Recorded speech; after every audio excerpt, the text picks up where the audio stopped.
The pandemic has had a generally deleterious effect on the economy of African nations, but some countries have ridden the wave more successfully than others based on the resilience of their economies, discipline, and prudent use of their resource envelopes in the period of this crisis.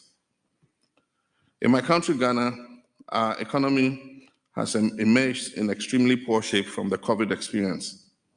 A ballooning deficit, double-digit inflation, a nose-diving currency, increasing debt distress are some of the symptoms of a very ill economy.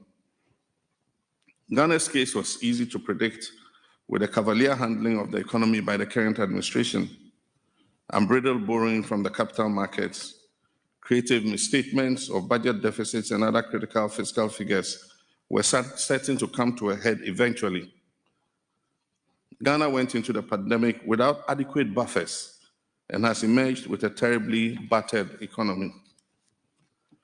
To make matters worse, a pandemic windfall of in excess of 33 billion Ghana cedis, which could have cushioned the economy, remains unaudited and is believed to have been used largely in the quest to win election 2020 at all costs. The pandemic has laid bare, once again, the inherent weakness in our public health delivery systems and our social welfare systems. Take, for instance, the testing of COVID-19 globally. A report compiled by McKinsey and company showed that by May 2020, only 11 people per 1,000 had been tested in Mauritius, which had Africa's best record in that regard and had a population of 1.3 million, as compared to 166 per 1,000 people in Iceland, with a population of about 300,000 people. In Ghana, we could manage testing for 5.5 people per 1,000 for a population of 31 million people.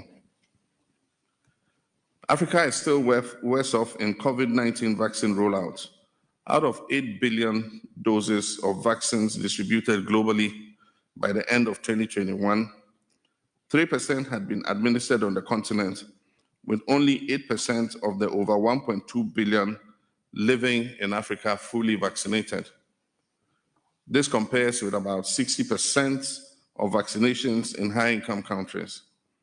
It is my firm belief that Africa has survived COVID by the resilience imbued in us as a people by nature, and not by any skillful handling of the pandemic by any particular government.